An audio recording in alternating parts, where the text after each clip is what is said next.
دے رہا ہوں، اس بات پہ کیوں نہیں آ جاتے؟ بلکہ آج میں ایک قدم اور آگے بڑھانا چاہتا ہوں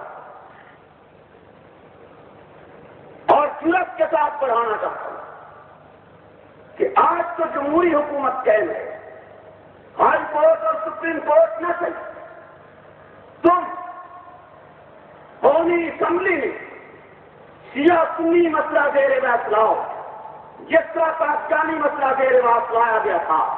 اگر قومی اسمبلی کو ہم واضح دلائل کے ساتھ تمہارے کفر سے مطلع کر کے قائل نہ کر سکیں تو رب محمد کی قسم ہم اپنی موت لکھتے ہیں۔ مولانا حق مولانا حق۔ لیکن یہ بھول جاؤ اور یقیناً بھول جاؤ تم بھی اور حکومت بھی کہ تم ہمارے معقول دلیل اور ہمارے بصری دلیل کا رد فرقہ وارانہ لفظ بول کر ختم کر دو گے، یا ہم تمہاری ترتیب اس لیے چھوڑ دیں گے یا کہاں ہمارا بیان نہیں لگاتا، یا لوگ ہمیں فرقہ وارانہ سرگرمیوں میں ملوث کے کسانہ دیتے اس لیے تمہارے کفریات کا بیان کرنا چھوڑ دیا جائے گا۔ بھول جاؤ تمہارے کفر، اختلاف، قتل، شیطنت کو چوکوں، چوراہوں، گلیوں، کوٹوں، بازاروں میں عام کرنا میں ایمان کا حصہ سمجھتا ہوں۔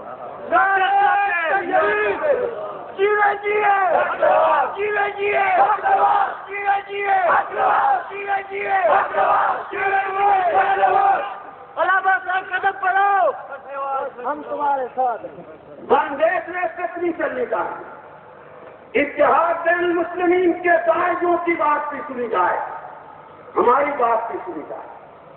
فیصلہ عدالت اسی وقت صحیح دے سکتی ہے جب فریقین کا موقف سنا جائے۔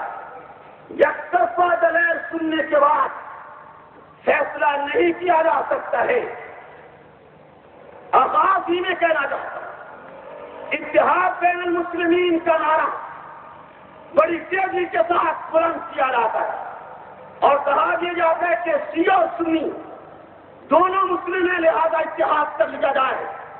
میں تحدی اور چیلنج کے ساتھ پوری دنیا شیعت کو یہ کہنا چاہتا ہوں کہ تم اپنے نئے اور پرانے تمام مذہبی لٹریچر سے یہ ثابت کر سکتے ہو کہ تمہارے مذہب میں ابو بکر مومن تھا، عمر مومن تھے، عثمان مومن تھے، معاویہ مومن تھے، ایسا مومنہ تھی، اچھا مومنہ تھی۔ اگر تمہارے مذہبی لٹریچر نے ان کو مومن مان لیے تو پھر ہمارے ساتھ اتحاد بین المسلمین کی بات کرو۔ اگر تم اصحاب رسول، اصحاب پیغمبر، افواج رسول کو مومن اور مومنہ تسلیم نہیں کرتے ہو تو ہمیں تم نے مسلم اور مومن مان کر اتحاد بین المومنین کی دعوت کس بنیاد سے دی ہے؟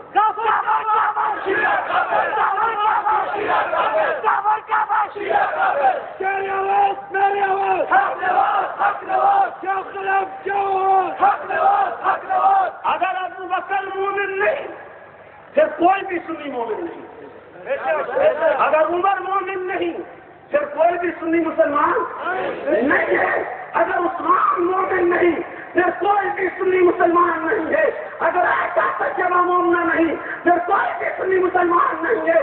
بات تو کرو، تم صحابہ کو کافر کہو، تم جیسے مسلم ہو، میں تمہیں کافر کہوں تو تکلیفدار کیسے بنا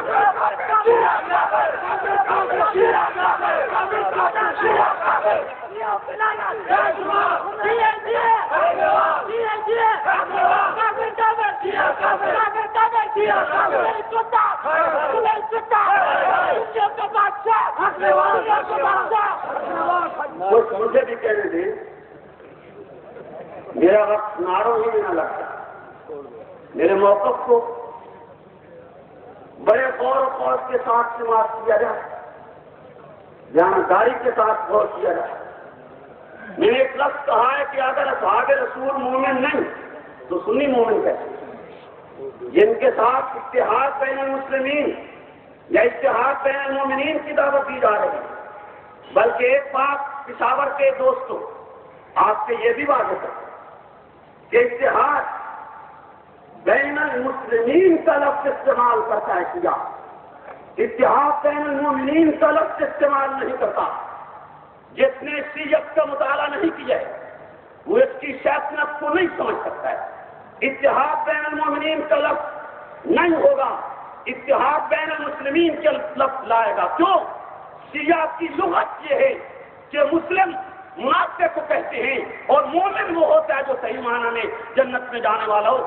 اس کی لغت میں مسلمان مومن کو کہتے ہی نہیں ہیں, اس کی نظر میں مسلمان منافق کو کہا جاتا ہے. یہی وجہ ہے کہ جب جب کوئی اعلان ہوتا ہے وہ کہتے ہیں حضرات مومنین, تم اعلان کرتے ہو اہل اسلام, وہ اعلان کرتے ہیں حضرات مومنین, وہ روزے کا اعلان کرتے ہیں سب مومنین, وہ عام جلسے کا اعلان کرتے ہیں سب مومنین, وہ مجلس کا اعلان کرتے ہیں سب حضرات مومنین. کبھی انہوں نے حضرات مسلمین نہیں کہا ہے, کبھی اہل اسلام نہیں کہا ہے. وجہ بنیادی یہ ہے ان کے ہاں مسلمان منافق کو کہا جاتا ہے, ان کے ہاں جس کو وہ سچا مانتے اسے مومن کہتے ہیں, مسلمان نہیں کہتے ہیں. یہ ان کی لغت ہے, یہ ان کی اصطلاح ہے. آپ ان کے مذہبی لٹریچر کا جیسا انہیں پڑھی, آپ تو وہ بڑی گھٹائی کے ساتھ کہہ دیں گے جی ہم تو تمہیں مسلمان مانتے. آپ کے مسلمان نہیں مومن لکھو. مسلمان تو تم منافق کو کہتے جو کسی کی لغت بن گئے, انہیں یہ اصطلاح تجویز کر رہا. خیر میں اس گفتگو میں نہیں جانا, بات صاف کرنا تھا. ابتدا ہی کچھ ساتھی کہتے تھے کہ آواز ہی میں اگر بات نہ اٹھائی گئی تو کچھ لوگ چلے جاتے. کیوں چلے جاتے ہیں کہ گرم گرم بات سننے سے آدمی, جبکہ میں شروع میں نرم بات کرنے کا عادی ہوں اور آخر میں گرم بات کرنے کا عادی. اور گرم بھی ٹھیک تھا, تلوار سے زیادہ تیز, نرمی برمی کوئی بالکل نہ. آپ کے یہاں نرمی کرنی لیکن بلا دلیل گفتگو نہیں, دلیل کے ساتھ. اور قائل کروں گا اگر آپ جیسے کہ اختتام تک بیٹھے رہے تو میں اپنے رب سے بھروسہ کر کے کہتا ہوں کہ میں تمہیں قائل کر کے اٹھاؤں انشاءاللہ. پھر کسی بھی شخص میں ضرورت نہیں رہے گی جو آج کے جلسے میں شریک ہے کہ وہ کہے کہ شیعہ بھی مسلمان نہیں رہے گی ضرورت. مجھے امید ہے ہاں اس کے اپنے دل میں ایمان نہ ہو تو میں کچھ نہیں کہہ سکتا, لیکن اگر اس کے دل میں رتی بھر ایمان ہوگا تو وہ قائل ہوئے بغیر جہاں سے نہیں جائے گا, نہیں جائے گا انشاءاللہ نہیں جائے گا. نماز عبادت ساری دنیا جہاں جو فرقہ نماز میں بھی گالی دینے کا قائل ہو وہ مسلمان ہو سکتا ہے؟ بلند آواز سے نماز عبادت ہے یا نہیں ہے؟ جی نماز خشوع و خضوع کے ساتھ پڑھنی چاہیے یا نہیں پڑھنی چاہیے؟ جو طبقہ, جو گروہ, جو فرقہ نماز میں بھی گالی دینا خراب سمجھتا اور ضروری سمجھتا ہو وہ مسلم کیسے ہو سکتا ہے؟ اور گالی بھی حق روایت کو نہیں, یا گالی فضل الرحمان کو نہیں, یا گالی کسی عام مولوی کو نہیں, گالی بھی صدیق کو, گالی بھی عمر کو, گالی بھی عثمان کو, گالی بھی معاویہ کو, گالی بھی عائشہ کو, گالی بھی حفصہ کو, ان مقتدر شخصیات کو گالی دینا جو نماز میں ضروری سمجھتا ہو, تم بتلاؤ کہ وہ مسلم ہوگا یا کافر ہوگا؟ میں آپ کو لین پر لانے کی